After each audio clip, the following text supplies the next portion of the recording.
Hi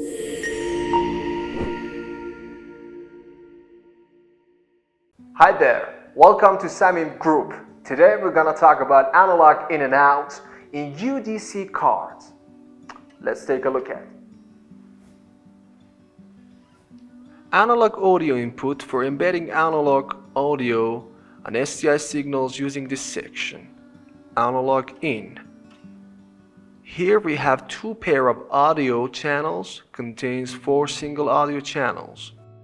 Let's take a look at inside of the analog in section.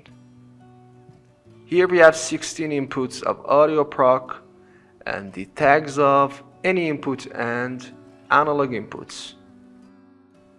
Using this tool, we are gonna be able to set any of inputs to analog 1 or analog 2 in any order as needed.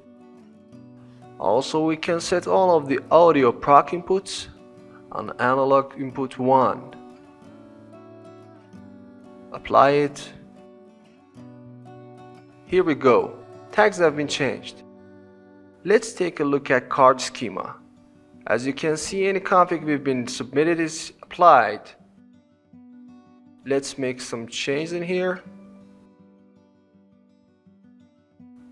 That's okay. Also in analog out, we have 2 pairs of output audio channels, which contains 4 single audio channels. According to inputs, which is set from 13 to 14 inputs, we've got 13 and 14 outputs set to analog out. We can change outputs in a schema like this.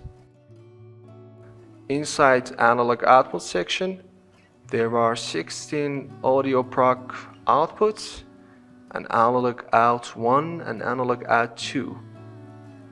We can change outputs from here and turn pair channels off or on. Apply it. Here we go. So this is how you do this. For more information, you can check out our website at www.samimgroup.com.